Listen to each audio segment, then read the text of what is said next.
Hi there.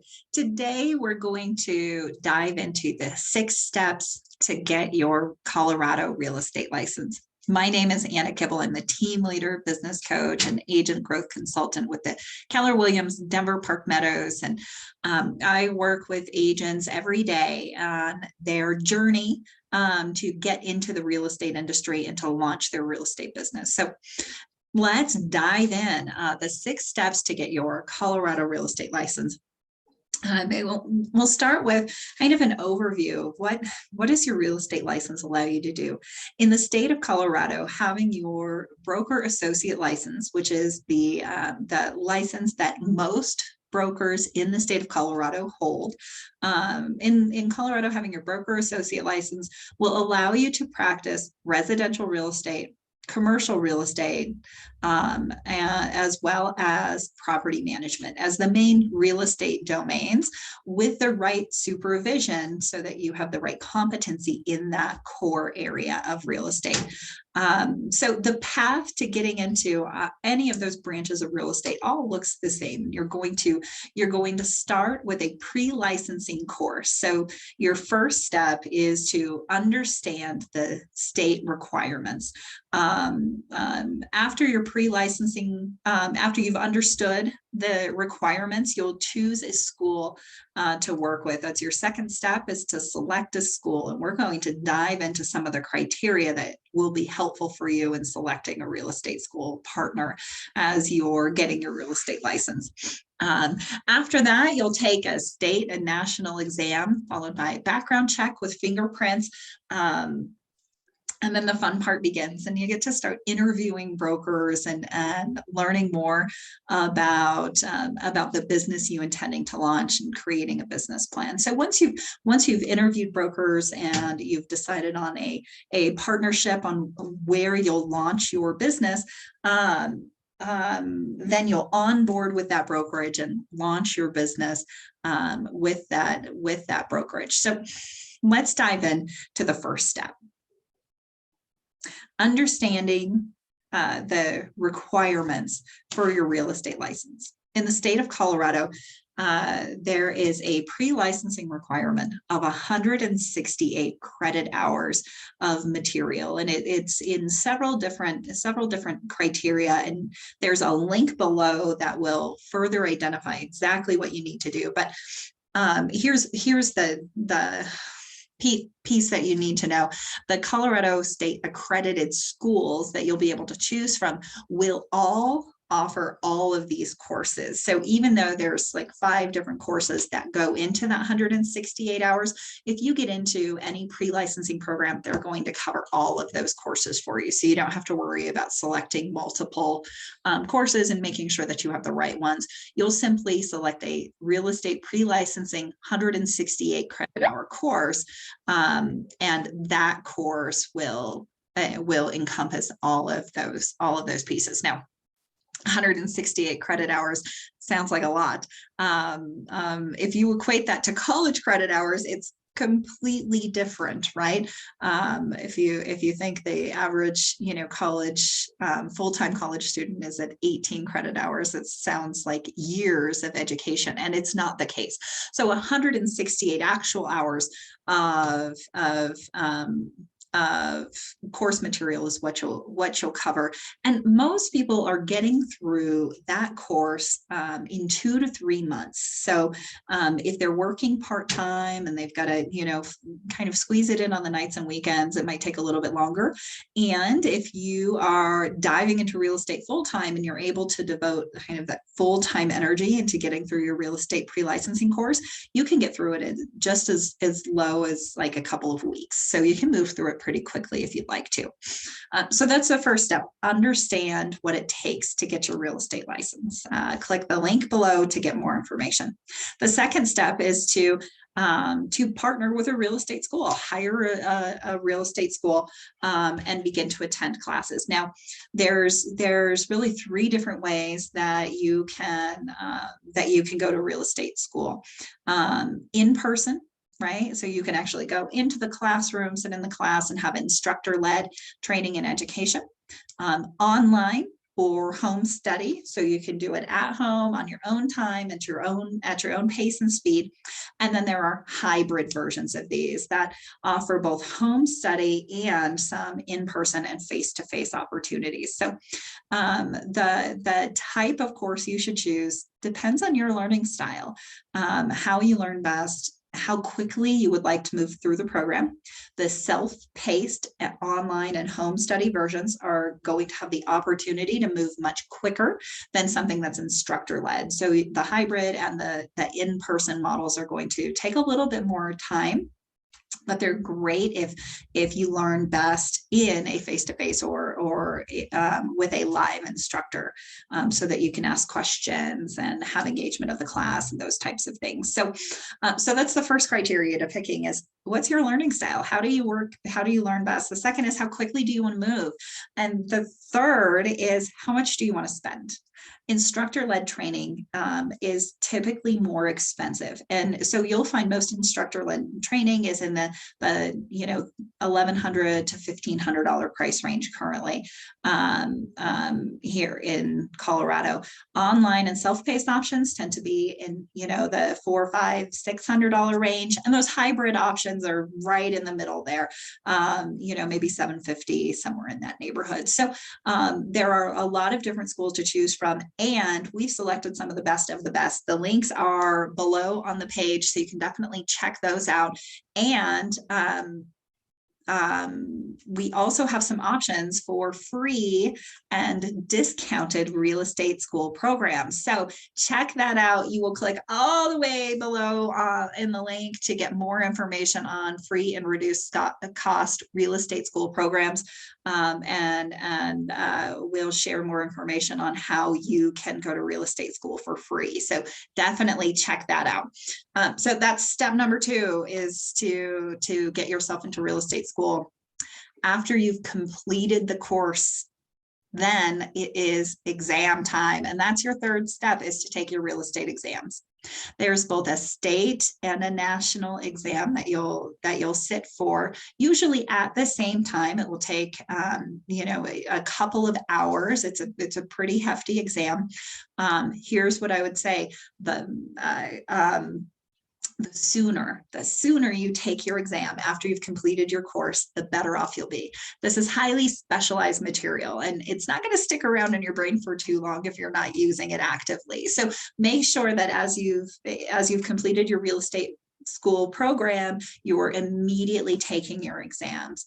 That's the best way to ensure that you pass those exams. It's also possible that you don't pass on the first time. Usually that's due more to your test taking style and your learning style than it is actually what you learn inside of real estate school. So for a lot of us, we might be pretty far removed from a test taking environment. When's the last time you were doing multiple choice? So if you have, if in the past you had any test taking anxiety, or you wouldn't say you were a very strong test taker, then it's probably worth it to do a lot more practice tests, just so you can get really comfortable in a test taking environment again, and feel more confident in that setting.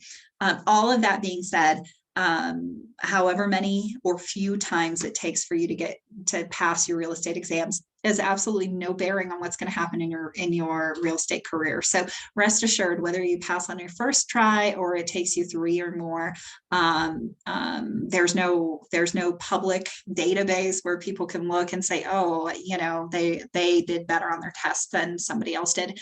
And in my experience, it has absolutely no bearing on what's going to happen in your real estate career. It really just tells us about your test taking skills, which has little to do with your new career in real estate. So don't worry so much about that. Get through the test though. Do your exams, practice tests, so that when the day comes, you are ready to go. And then it is all about the background check and fingerprints. So that's step number 4. You can do this before your exams also. When you've completed real estate school, you'll go have your fingerprints done, and the Colorado Bureau of Investigation will process a background check on you. This is a no news is good news situation. Here's what happens when you submit your fingerprints. They will go and get processed by the Colorado Bureau of Investigations, and then they will sit there until you've applied for your license. And then the Division of Real Estate will actually go get them, not physically, right? Electronically, they will retrieve the results. So you won't get any notification that they're back unless something went wrong, I think. If something could go wrong, let's say that you have something on your record that might be a concern and you're not sure if you can get your real estate license, you do have to disclose any misdemeanor or felonies that you have on your record as part of the license application process. And there are some types of criminal activity that would preclude you from getting into real estate. Most of those are going to be, things like financial crimes, theft, that type of activity. If you have any questions, if you think that there's something on your record that may or may not prevent you from getting your real estate license, check out the link below where you can see the details on the 168 credit hours. That's going to take you to the Division of Real Estate's website. And you'll have contact information there. You can learn a little bit more and dive a little deeper into the background check process. You can also click the link on the background check process to learn more on it there. And you can contact the division directly before you even begin real estate school to see if there's something in your past that may preclude you from real estate. In my experiences, there are not very many things that would, and it's definitely worth checking it out on the front end than it is after the fact. So there you go. You've got your background check done. Now it's time to start interviewing brokerages. That's the fifth step. Not all brokerages are created equal. In fact, you'll find that some real estate brokerages won't even meet with a brand new agent just because they're not prepared to partner with a new agent and help them launch their business. They'd rather work with agents who've been in the business 2 or 3 years, or have have more transactions under their belt. So you'll definitely want to look at that and have some real conversations about your goals and your intentions for your real estate business with the leaders of the brokerages you meet with. Learn to see if they'll really be a good fit with the type of business that you choose to run, the type of tools and resources you're looking for, and the type of environment that you choose to be in. You'll find real estate brokerages range everywhere from very casual where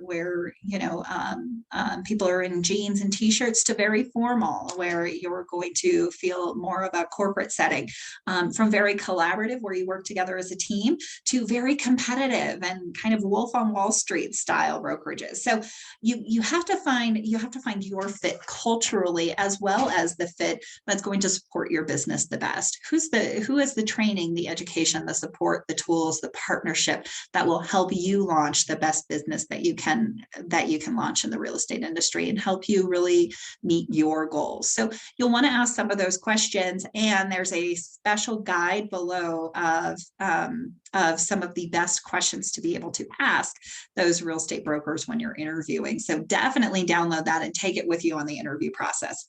And then the sixth step, and this is, I think, the best one, you get to launch your business.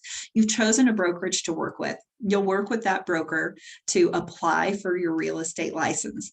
And that broker may or may not provide appropriate errors and omissions insurance for you. So if they don't, then you'll have another step, and you'll need to secure your own errors and omissions professional indemnity insurance. And in our case, our brokerage does provide that for our agents. We've got a great group policy, so it makes the onboarding and the launch process of your business so much easier.